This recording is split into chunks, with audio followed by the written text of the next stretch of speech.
మాజీ ముఖ్యమంత్రి వైఎస్ జగన్మోహన్ రెడ్డి మీడియాతో మాట్లాడుతున్నారు. ఇప్పుడు లైవ్ లో చూద్దాం. విప్లవాత్మక సంస్కరణలు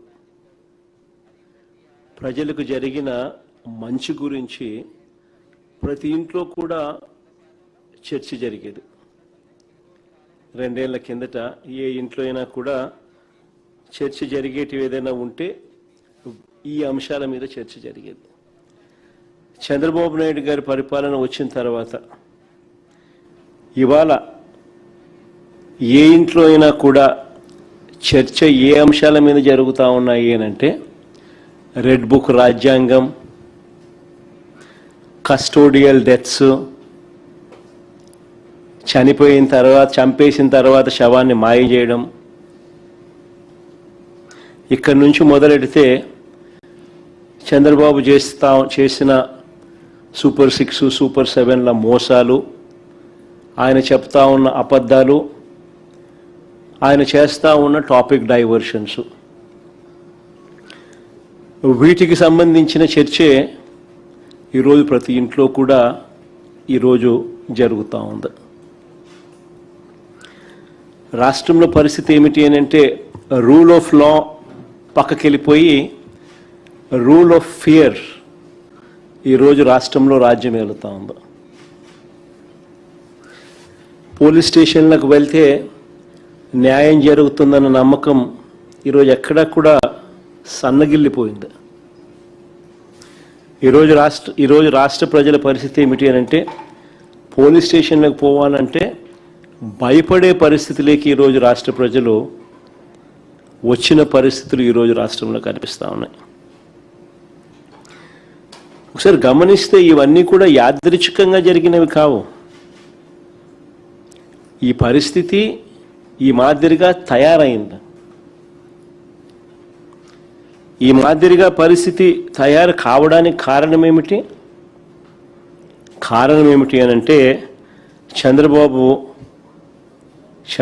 గారు తాను చేస్తా ఉన్న దోపిడీని, అవినీతిని, దుర్మార్గపు పరిపాలనను, తాను మోసం చేసిన సూపర్ 6లు, సూపర్ 7ల ద్వారా మోసం చేసిన, తాను ఎన్నికలప్పుడు ఇచ్చిన బాండ్లు,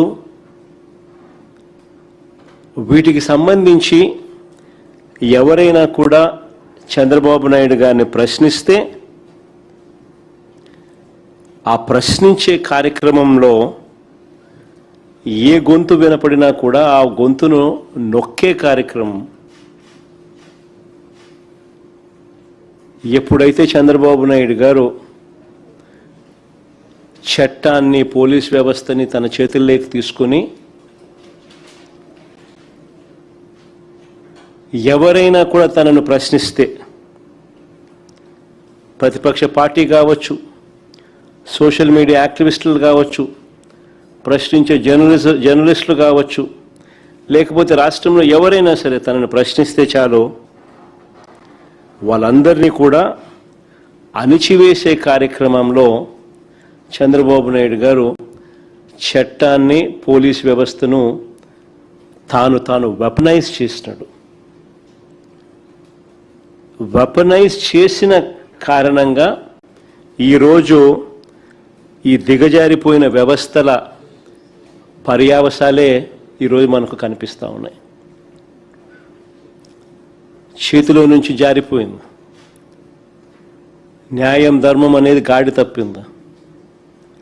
న్యాయం, ధర్మం అనేది గాడి తప్పితే వ్యవస్థలు దిగజారిపోతే, వ్యవస్థల్లో భయం అనేది పోతే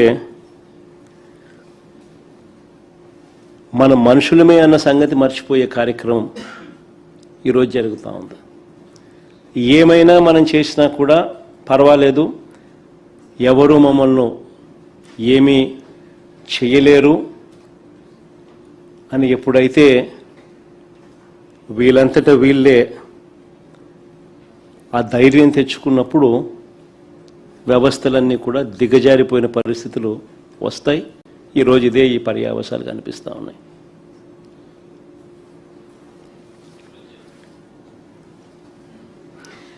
విజయవాడలో మొన్న జరిగిన సాయి కృష్ణ కేసు తీసుకున్నా, పోలీసుల వేధింపులకు గురై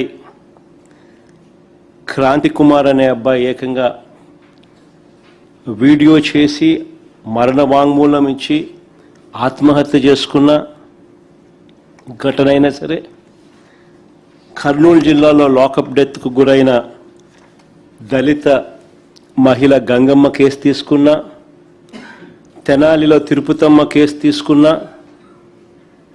శ్రీకాకుళంలో సంతకవిటికి చెందిన కళావతి కేసు తీసుకున్న, రాష్ట్రంలో నెలకొని ఉన్న భయానక వాతావరణానికి ఇవన్నీ కూడా అద్దం పడతాయి. దిగజారిపోయి ఉన్న చట్టం, పోలీస్ వ్యవస్థకి ఇవన్నీ కూడా అద్దం పడతాయి. కస్టడీలోకి తీసుకొని ఒక మనిషిని దారుణంగా కొట్టి చంపి కుట్రపూరితంగా సీసీ ఫుటేజ్ను సైతం మాయం చేసి చివరికి శవం కూడా కనపడకుండా మాయం చేసి ఆ శవం ఎక్కడుందో, ఏం చేశారో, ఏమైందో కనీసం కుటుంబ సభ్యులకు బూడిద కూడా ఇవ్వని అత్యంత అమానవీయ పాశవిక ఘటన జరిగి, ఈ ఘటన కూడా ఎక్కడ జరిగింది? So called state head quarters.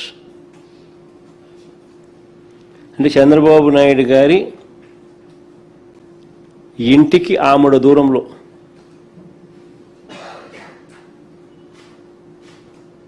రాష్ట్ర ప్రజలందరూ కూడా నివ్వెరపోయే ఘటన. ఇవి ఒక్కొక్కటిగా కూడా బయటికి వస్తూ ఉంటే ఆంధ్రప్రదేశ్లో ఇలాంటివి జరగడం ఏమిటి అని చెప్పి చంద్రబాబు నాయుడు గారిని ఎవరూ కూడా నిలదీయకూడదట. ఇలాంటి ఘటనలు మనకు కనిపిస్తూ ఉన్నా, మన కళ్ళ ఎదుటే జరుగుతూ ఉన్నా, సాక్షాత్తు విజయవాడలోనే స్టేట్ హెడ్ క్వార్టర్స్లోనే ఇవన్నీ కూడా జరుగుతూ ఉన్నా కూడా చంద్రబాబు నాయుడు గారిని ఎవరు కూడా నిలదీయకూడదట. వీటి గురించి ప్రశ్నిస్తే, వీటి గురించి నిలదీస్తే వెంటనే వాళ్ళ దగ్గర నుంచి వచ్చే మాటలు ఏమిటి? క్రిమినల్స్కు మద్దతు ఇస్తారా అంటూ తాను ఎదురుదాడి చేయడమే కాకుండా తనకు తానా తందానా అనే ఎల్లో మీడియాతో కూడా ఇదే మాదిరిగానే రాతలు రాయి చేస్తారు. Character assassination. జరిగిన ఘటనలో అమానవీయంగా ఒక వ్యక్తిని పోలీస్ కస్టడీలో తీసుకోవడం, కొట్టడం, చంపడం, కుట్రపూరితంగా సీసీ ఫుటేజ్ను మాయం చేయడం, చివరికి శవం కూడా మాయం చేసిన పరిస్థితి. చివరికి ఆ తల్లికి కనీసం బూడిద కూడా ఇవ్వని అత్యంత అమానవీయ పరిస్థితుల మధ్య. దాని గురించి ఎవరు మాట్లాడరు. The so called yellow media. తానా తందానా అని చంద్రబాబు నాయుడుకు భజన చేస్తూ ఉన్న వీళ్ళు మాట్లాడే మాటలు ఏమిటి? రౌడీ షీటర్కు మీరు సపోర్ట్ చేస్తారా అని ఇలాంటి మాటలు.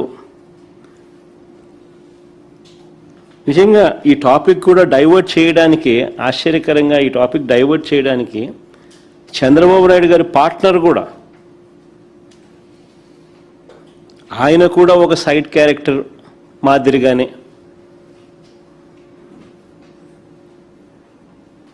వీళ్ళతో తాను తందానా అంటూ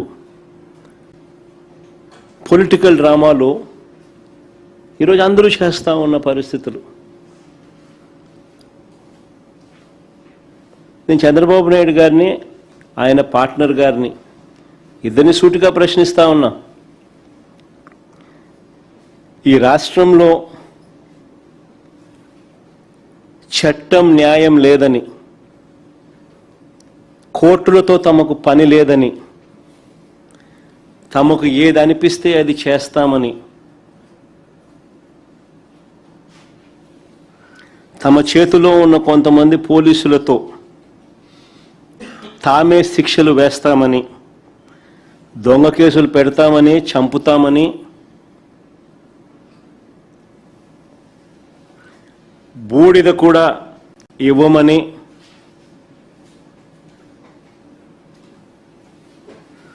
అధికారిక ప్రకటన చేయగలరా?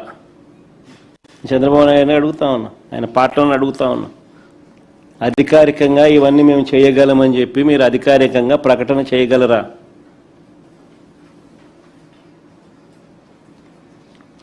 మీరు మాట్లాడుతూ ఉన్న మాటలకు అర్థం ఇదే.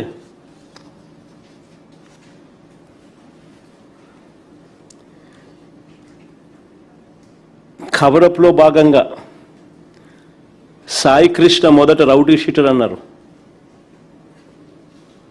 కవరప్లో భాగంగా ఇదే సాయి కృష్ణ అనే పిల్లాడిని మొదట రౌడీ షీటర్ అన్నారు. రౌడీ షీటర్ను వెనకేసుకుని వస్తారా అని కూడా ఎదురుదాడి చేశారు. జనం ఎప్పుడైతే చీకొట్టడం మొదలుపెట్టారో అప్పుడు వెంటనే మళ్ళీ యూటర్న్ తీసుకుని ఇదే చంద్రబాబు నాయుడు గారు తన మనుషుల చేత ఆ కుటుంబ సభ్యుల దగ్గరికి పంపించి చివరికి ఇదే సాయి కృష్ణ కుటుంబాన్ని తాను పిలిపించుకొని సెక్రటేరియట్లో వాళ్ళకు టైం ఇచ్చి వాళ్ళ పక్కన కూర్చొని వాళ్ళ చేయి పట్టుకొని ముసలి కన్నీరు కారుస్తూ న్యాయం చేస్తాను అని ఇదే చంద్రబాబు నాయుడు మళ్ళీ యూటర్న్ తీసుకొని ఇవే మాటలు.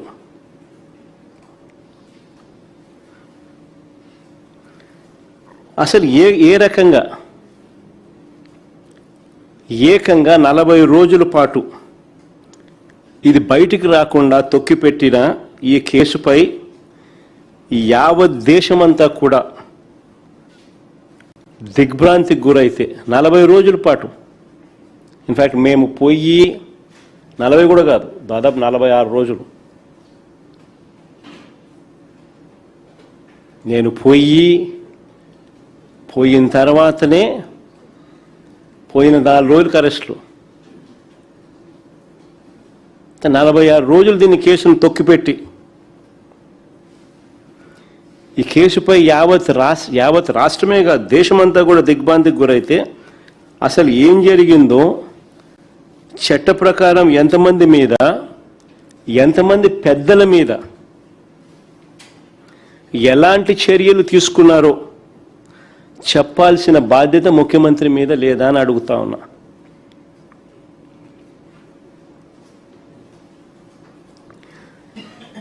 ఇంత జరిగినా కూడా ఇప్పటికీ కూడా చంద్రబాబు నాయుడు గారిలో కానీ ఈ ప్రభుత్వంలో కానీ ఎక్కడా కూడా చిత్తశుద్ధి అనేది కనిపించదు.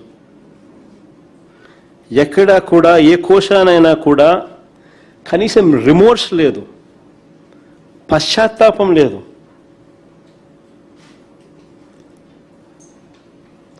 సాయి కృష్ణ రిమాండ్ రిపోర్ట్ ఒకసారి చూస్తే, ఈ సాయి కృష్ణ రిమాండ్ రిపోర్ట్ ఒకసారి చూస్తే వీళ్ళు చేస్తా ఉన్న దర్యాప్తు తీరును ఒకసారి గమనిస్తే కేసును వీక్ చేసేందుకు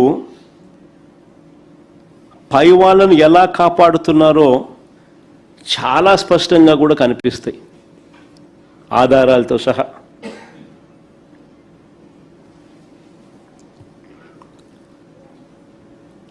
నేను 4-5 పాయింట్ల రిపోర్ట్ల ఆధారంగాను 4-5 పాయింట్లు లాజిక్తో చెప్తా, లాజికల్గా నేను చెప్తాను. రాష్ట్ర ప్రజలందరూ కూడా ఆలోచన చేయమని అడుగుతా ఉన్నా. సాయి కృష్ణను మార్కాపురం నుంచి తీసుకువచ్చింది టాస్క్ ఫోర్స్ పోలీసులు.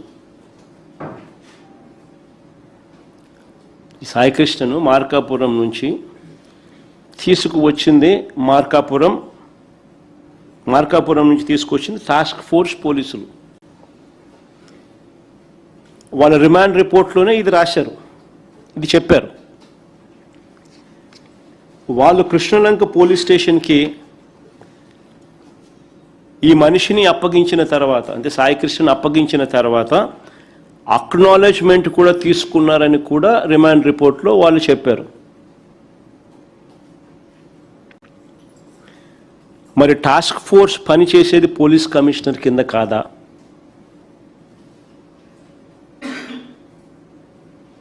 మరి టాస్క్ ఫోర్స్ పనిచేసేది పోలీస్ కమిషనర్ కింద కాదా? మరి ఇది జరిగింది ఎప్పుడు? మే 6వ తారీఖున. మరి ఇది జరిగింది మే 6వ తారీఖున. ఇది జరిగితే సాయి కృష్ణ తల్లి మే 28న, సాయి కృష్ణ తల్లి మే 28న రాత్రి 7:26 ఇదే విజయవాడ సిపికి అర్జీ ఇస్తూ, ఇది కాపీ కూడా, అర్జీ కాపీ, టైమింగ్ కూడా రాసింది చూడండి దాంట్లో. సాయి కృష్ణ తల్లి ఇదే సిపికి మే 28న రాత్రి 7:26 విజయవాడ సిపికి అర్జీ ఇస్తూ తన కొడుకును పోలీసులు తీసుకొచ్చారని, ఇప్పటి వరకు ఏ కోర్టులోనూ ప్రవేశపెట్టలేదని, లాకప్ డెత్ చేశారన్న అనుమానాలు ఉన్నాయని, అత్యవసరంగా ఈ కేసులో జోక్యం చేసుకోమని అడిగితే ఇదే సిపి పట్టించుకోలేదు. ఇదే సిపి పట్టించుకోలేదు. ఇదే సిపి ఆధ్వర్యంలో పనిచేస్తా ఉన్న టాస్క్ ఫోర్సు ఈ పిల్లాడిని తీసుకొస్తారు. మే 6వ తారీఖున కృష్ణలంక పోలీస్ స్టేషన్లో పోలీస్ స్టేషన్కి అప్పచెప్తారు. అప్పచెప్పిన తర్వాత అక్నాలెడ్జ్మెంట్ కూడా తీసుకుంటారు. టాస్క్ ఫోర్స్ అన్నది సిపి అధీనంలో పనిచేస్తుంది. అదే సిపికే సాయి కృష్ణ తల్లి మళ్ళీ మే 28వ తారీఖున, మే 6వ తారీఖున జరిగితే మే 28వ తారీఖున సాయి కృష్ణ తల్లి అదే సిపికే అర్జీ పెట్టుకుంటే, ఇవన్నీ కూడా డౌట్స్ రేస్ చేస్తూ అర్జీ పెట్టుకుంటే కూడా సిపి పట్టించుకునే పరిస్థితి లేదు. తర్వాత సాయి కృష్ణ బంధువులు, దీని తర్వాత మళ్ళీ సాయి కృష్ణ బంధువులు డీజీపీ గారికి కూడా చెప్పినారు. డీజీపీ గారిని కూడా అప్రోచ్ అయ్యి డీజీపీకి కూడా చెప్పారు. చెప్పినా ఆయన పట్టించుకోలేదు.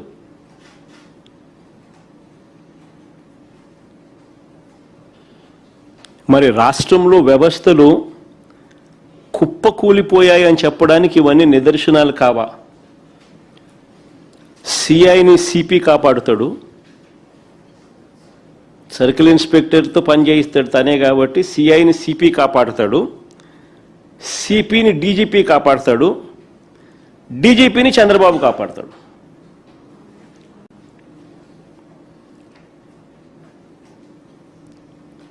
ఇవన్నీ రాష్ట్రంలో కనిపిస్తా ఉన్నా, మన కళ్ళ ఎదుటే కనిపిస్తా ఉన్న సాక్ష్యాలు. కుప్పకూలిన పోలీస్ వ్యవస్థ, దిగజారిపోయిన పోలీస్ వ్యవస్థకు అద్దం పడతా ఉన్నాయి. మరో ఘటన దీనికి కనెక్టెడే, దీనికి రిలేటెడే. మరో ఘటన, దళిత యువకుడు క్రాంతి కుమార్ వీడియో. దళిత యువకుడు క్రాంతి కుమార్ మరణ వాంగ్మూలం ఇస్తూ సోషల్ మీడియాలో తాను మాట్లాడి ఆత్మహత్య చేసుకున్న వీడియో వైరల్ అవుతా ఉంది.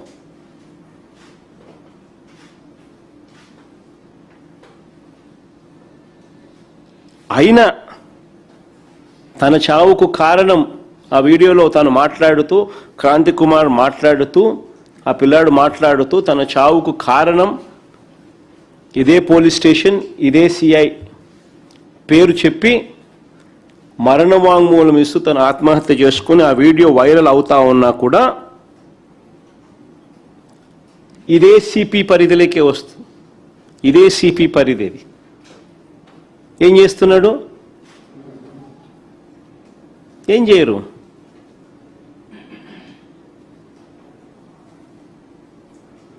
డీజీపీ ఏం చేస్తా ఉన్నాడు? ఏం చేయడు.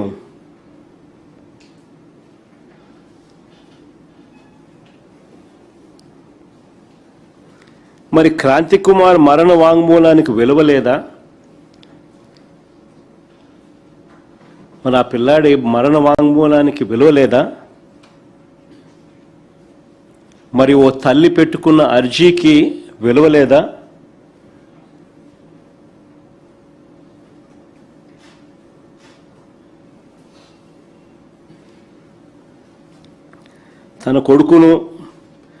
తన కొడుకు కోసం సాయికృష్ణ తల్లి వేదన పడుతూ రోజు పోలీస్ స్టేషన్ చుట్టూ తిరుగుతూ అర్జీలు పెట్టుకున్న దానికి విలువ లేదు. ఓ యంగ్స్టర్ చనిపోతూ ఆత్మహత్య చేసుకుంటూ మరణ వాంగ్మూలం ఇచ్చి సోషల్ మీడియాలో వైరల్ అయినా కూడా ఆ మరణ వాంగ్మూలానికి విలువ లేదు.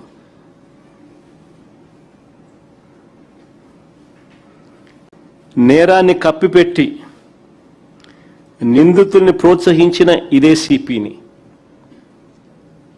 నేరాన్ని కప్పిపెట్టి 46 రోజులు పట్టింది. జగన్ పోతే కానీ, జగన్ పోయిన 4 రోజులకు కానీ అరెస్టులు కాల.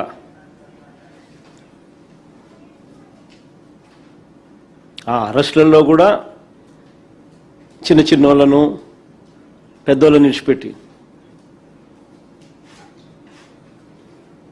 నేరాన్ని కప్పిపెట్టి నిందితుల్ని ప్రోత్సహించిన సిపిని, డీజీపీని, చంద్రబాబు నాయుడు గారిని ఎందుకు బాధ్యుల్ని చేయడం లేదని అడుగుతా ఉన్నా. ఇవన్నీ కనిపిస్తా ఉన్నాయి. సిఐని కాపాడుతూ ఉన్నాడు సిపిని కాపాడుతూ ఉన్నాడు డీజీపీని కాపాడుతూ ఉన్నాడు చంద్రబాబు గారు. మరి వీళ్ళందరినీ ఎందుకు బాధ్యులను చేయడం లేదని అడుగుతా ఉన్నా. ఇందులో చంద్రబాబుకున్న ఇంట్రెస్ట్ ఏమిటి అని అడుగుతా ఉన్నా. ఇంతగా బరి తెగించి పై అధికారులందరినీ ఇంతగా కాపాడుతా ఉన్నాయి చంద్రబాబు నాయుడు గారు ఇంట్రెస్ట్ ఏమిటి అని అడుగుతా ఉన్నా. ఏ పొలిటికల్ ప్రయోజనాలను ఆశించి ఈ కేసును కవరప్ చేస్తా ఉన్నారని అడుగుతా ఉన్నా.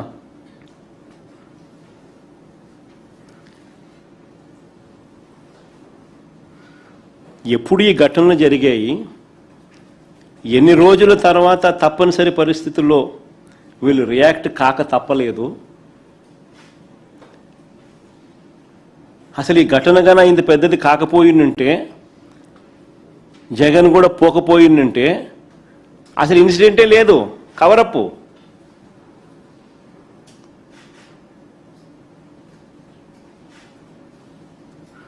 సాయికృష్ణ ఇన్సిడెంటు లేదు, ఆ తల్లి ఆవేదన ఇన్సిడెంటు ఉండదు.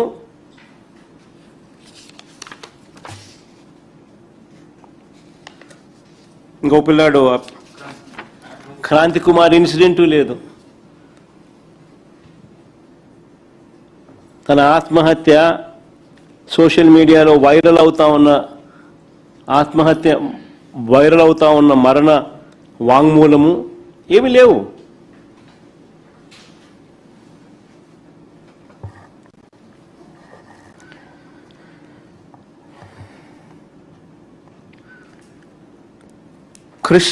కృష్ణలంక పోలీస్ స్టేషన్లో ఇది ఇంకా ఆశ్చర్యం.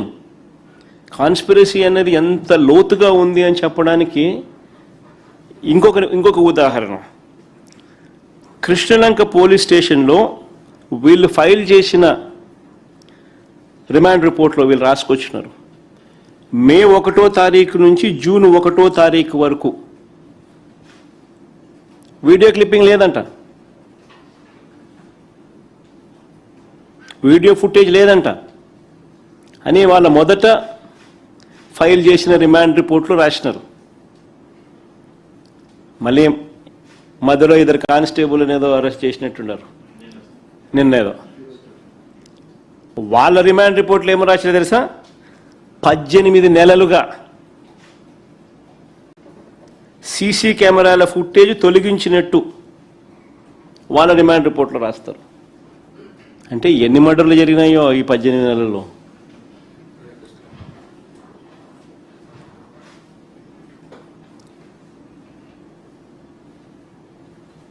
పద్దెనిమిది నెలలుగా లేదంట.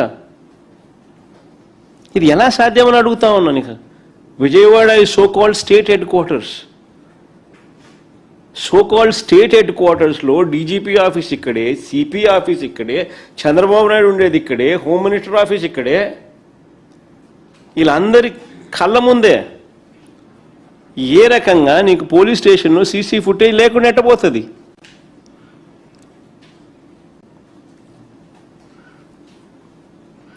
ఎవరికి నచ్చినట్లు వాళ్ళు డిలీట్ చేయడం కుదురుతుందా? ఎవరికి నచ్చినట్టుగా వాళ్ళు డిలీట్ చేసుకుంటూ పోవడం కుదురుతుందా? మరి ఎందుకు పెట్టడం? ఎందుకు మీ ఇష్టం ఏంటంటే మీరు డిలీట్ చేసుకుంటా ఉన్నప్పుడు? మరి సుప్రీంకోర్టు జడ్జిమెంట్లు ఎందుకు? హైకోర్టు జడ్జిమెంట్లు ఎందుకు?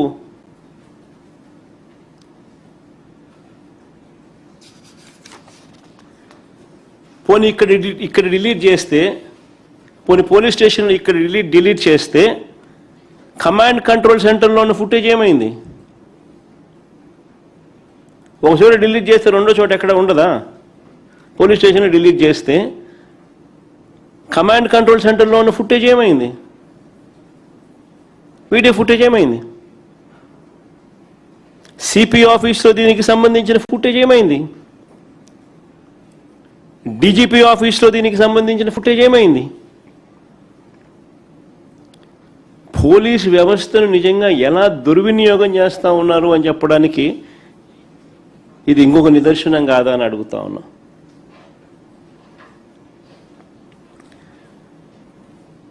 ఇక్కడ నుంచి ఇంకొక అడుగు ముందుకేద్దాం. స్టేషన్లో ఫుటేజ్ లేదంటున్నారు. కొన్ని విజయవాడ నగరంలోని బస్ స్టాండు, విజయవాడ నగరంలోని రైల్వే స్టేషన్లు, విజయవాడ నగరంలోని రోడ్ జంక్షన్స్, విజయవాడ నగరంలోని పబ్లిక్ ప్లేసులు, వీటిలో ఉన్న వీడియో ఫుటేజ్ ఏమైంది?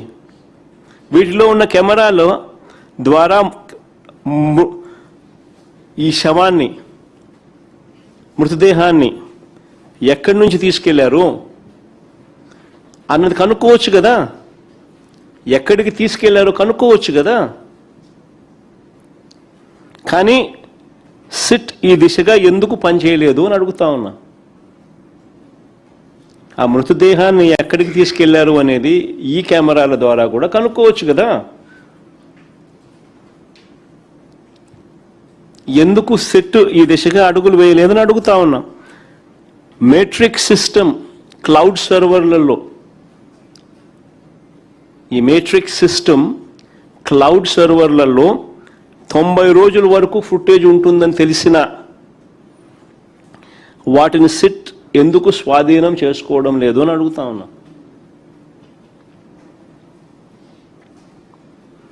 ఇంకా ఒక అడుగు ముందుకు ఏమంటారా? ఇంకా ఆశ్చర్యం కలిగిస్తాయి. సిఐతో పాటు సంబంధిత పోలీస్ బాసులు ఫోన్లు, మెసేజ్లు, కాల్ రికార్డులు, ఎలక్ట్రానిక్ కమ్యూనికేషన్స్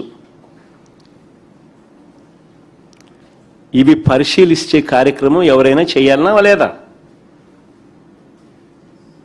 ఎందుకు చేయలేదని అడుగుతా ఉన్నా. ఆశ్చర్యం ఏమిటో తెలుసా? ఆ కానిస్టేబుల్ రిమాండ్ రిపోర్ట్లో వాళ్ళు ఫోన్లు నాగ్పూర్లో అమ్మినారంట.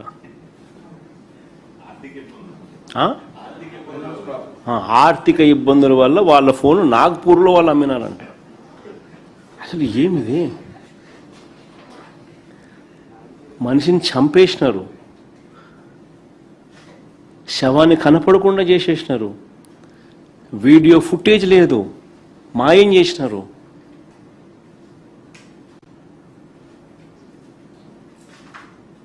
ఫోన్లు నాగపూర్లో అమ్మినారంట. నిజంగా ఈ ఘటన ఎలాంటి ఘటన అంటే నిజంగా ఎంటికలు లేస్తూనే పడతాయి. అంటే ఒక సామాన్యుని పరిస్థితి ఏమిటి అసలు ఈ విజయవాడలో హెడ్ క్వార్టర్స్లో? ఇది మాదిరిగా సామాన్యుని పరిస్థితి హెడ్ క్వార్టర్స్లోనే ఈ మాదిరిగా ఉంటే ఇంకా రాష్ట్రంలో ఇంకా మారుమూల ప్రాంతాల్లో పరిస్థితి ఎలా ఉంది? హ్యూమన్ రైట్స్ అనేటికి ఎక్కడన్నా వాల్యూ ఉందా?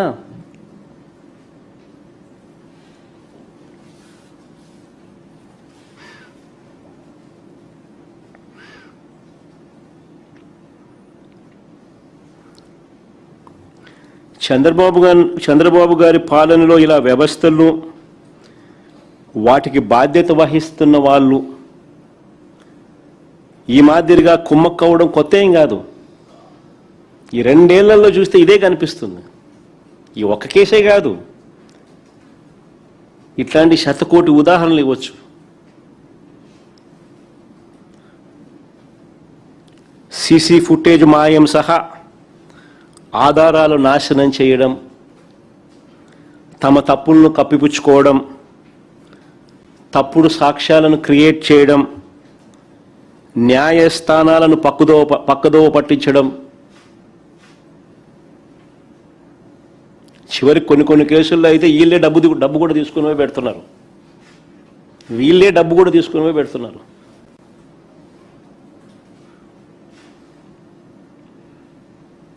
ఆ స్థాయిలోకి వ్యవస్థలన్నీ దిగజారిపోయి 2 ఏళ్లుగా రెడ్ బుక్ పాలనలో మనమంతా కూడా రాష్ట్రంలో జరుగుతూ ఉన్న హ్యూమన్ రైట్స్ వయలేషన్స్ చూస్తూ ఉన్నాం. రాష్ట్రంలో ఇదే జరుగుతూ ఉంది. ఒకరిని పిన్ పాయింట్గా ఐడెంటిఫై చేస్తున్నారు. వాళ్ళని ఇరికిచ్చే కార్యక్రమంలో ఎక్కడా కూడా మారల్స్ లేవు, ఎథిక్స్ లేవు, స్క్రూపుల్స్ లేవు. వాళ్ళ జీవితాలు నాశనం చేస్తున్నామన్న ఎక్కడా కూడా పశ్చాత్తాపం కూడా లేదు.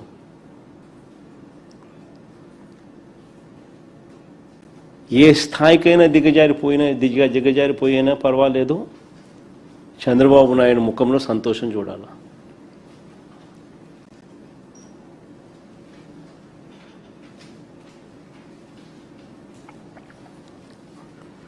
నిజంగా ఇవన్నీ చూసినప్పుడే జంగల్ రాజ్ అంటారు. జంగల్ రాజ్ అనేది ఎక్కడో బీహార్లో ఏదో మాట్లాడుతుంటారు. బీహార్ కాదు, ఆంధ్రాలో ఉంది స్వామి జంగల్ రాజు. దీన్నే జంగల్ రాజ్ అంటారు.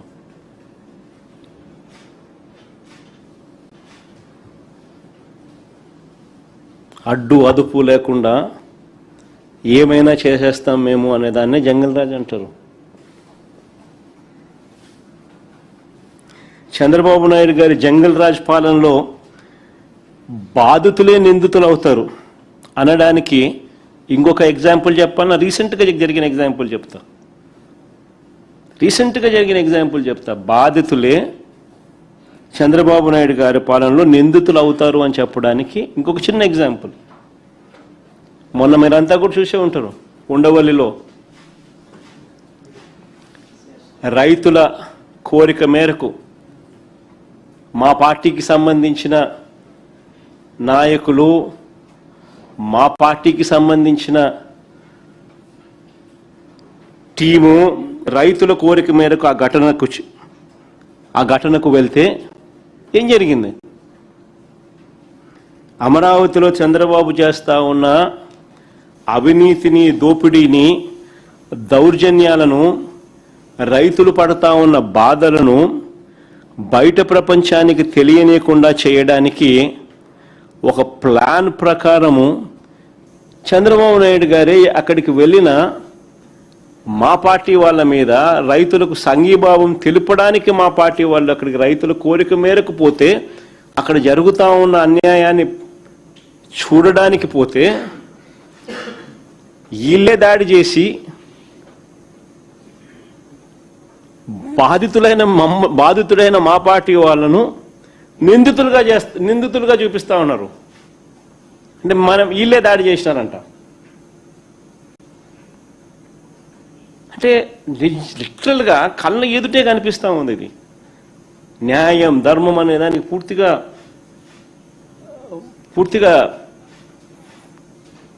దాన్ని ఏమంటారు, భూస్థాపితం చేసేసినారు. ఇటీవలే రాజధాని గ్రామాల్లో రైతులు నన్ను కలిసినారు. మీ అందరికీ కూడా ఈ సీక్వెన్స్ ఆఫ్ ఈవెంట్స్ తెలిసే ఉంటుంది.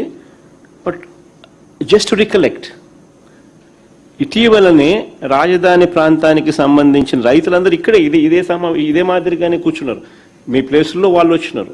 వాళ్ళందరూ ఇక్కడే కూర్చొని వాళ్ళు ఒక్కొక్కరు పడతా ఉన్న బాధలు, ఈ రాష్ట్ర ప్రభుత్వం చేస్తూ ఉన్న అన్యాయాలను ఎక్స్ప్లెయిన్ చేసినారు. ఈ అమరావతికి సంబంధించి, ఈ రాజధాని ప్రాంతానికి సంబంధించిన రైతులు నన్ను కలిసి వాళ్ళు గోడు చెప్పుకున్నారు. వారి కోరిక మేరకు, అక్కడే వాళ్ళ కోరిక మేరకే మా పార్టీ నుంచి ఒక కమిటీని ఒక లీగల్ టీంను పెట్టాం. వాళ్ళ కోరిక మేరకే కోర్టుల్లో వారి తరపున పోరాటం చేయడానికి ఒకవైపున సిద్ధమవుతూ, మరోవైపు గ్రౌండ్లో జరుగుతూ ఉన్న దౌర్జన్యాలను చూసేందుకు ఈ కమిటీ బయలుదేరింది. రైతుల కోరిక మేరకు వాళ్ళు చూపుతాము, మీరు రండి అని అడిగితే బయలుదేరితే, వీళ్ళంతా రైతుల ఆహ్వానం మేరకు ఈ కమిటీ అక్కడికి వెళ్తే ఏకంగా మా పార్టీకి చెందిన మాజీ మంత్రులను, ఎమ్మెల్సీల మీద, పార్టీ నాయకుల మీద దారుణంగా దాడులు చేసి హత్యాయత్నం చేశారు.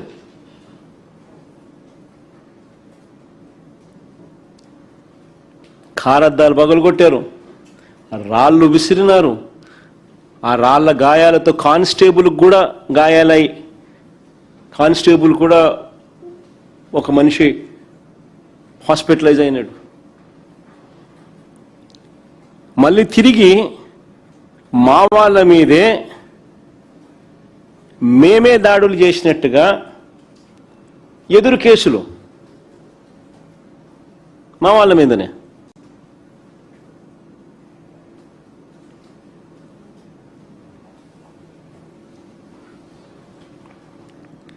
నేను అడుగుతా ఉన్నా, మన కళ్ళ ఎదుటే కనిపిస్తా ఉన్నా. కొద్ది రోజుల కింద జరిగిన ఘటన మీకు ఉదాహరిస్తా ఉన్నా. ఈ 2 సంవత్సరాలలో ఇంక చెప్పుకుంటూ పోతే ఇట్లాంటి ఇన్ని కనిపిస్తాయి, ఇలాంటి ఘటనలు.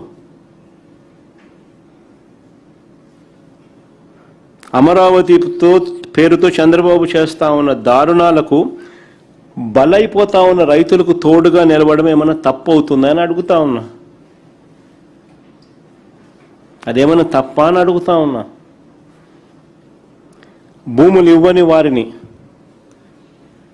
చంద్రబాబు నాయుడు గారికి భూములు ఇవ్వని వారిని భూసేకరణ నోటీసుల పేరుతో వేధించడం,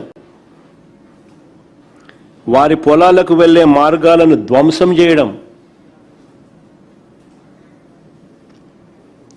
ఈ రైతుల పొలాల్లో అక్రమంగా మట్టి తవ్వి దోపిడీ చేసేయడం, ఇంకా దారుణం ఏమిటంటే కొండవీటి వాగు నీటిని వీరి భూముల్లోకి బలవంతంగా మళ్లించి వాళ్ళ భూముల చుట్టూ నీళ్లు నింపేసి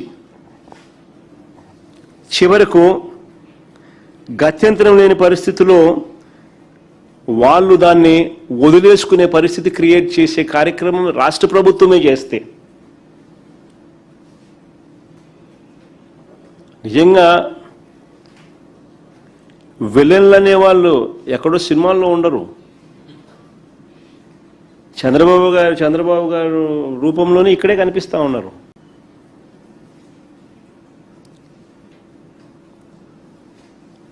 ఇవన్నీ నిజంగా సినిమాలలోనే చూస్తాం మనం, విలన్లు చేసే పనులు. ఇక్కడ ఇవన్నీ మన కళ్ళ ముందే కనిపిస్తూ ఉన్నాయి.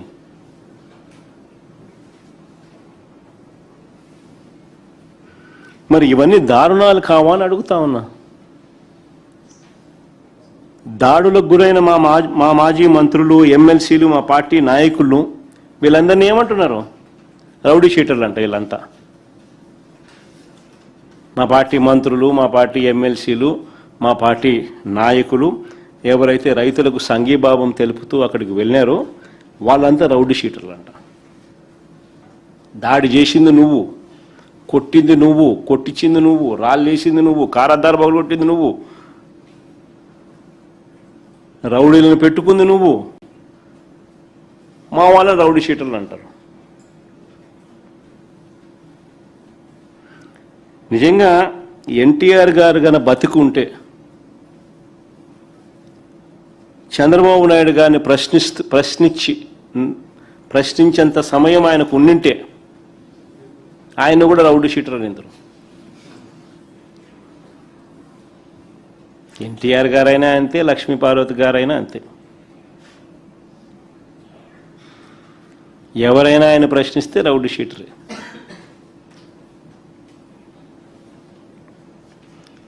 చంద్రబాబు గారి పాలనలో ఈ రాష్ట్రంలో రక్షణ ఎవరికైనా ఉందా అని అడుగుతా ఉన్నా. టీడీపీ వాళ్ళు చేస్తా ఉన్న దాడులు ఒకసారి ఫోటోలు చూపించండి మా ఒకసారి. అసలు ఎవరు టీడీపీ వాళ్ళు చేస్తా ఉన్న దాడులు అంత ప్రస్ఫుటంగా కనిపిస్తూ ఉంటే, రాళ్ళు విసురుతా ఉన్న కిరణ్, టీడీపీ గుండా Rayapudi Kiran. And next photo మామ, ధ్వంసమైన కారు,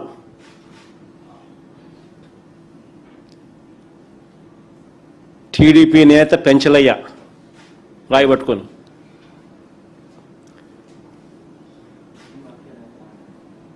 మట్టి మాఫియా నేత నాగరాజు, టీడీపీ గూండాలను దాడికి పురికొలుపుతున్న లోకేష్ అనుచరుడు ముమ్మిడి సత్యనారాయణ.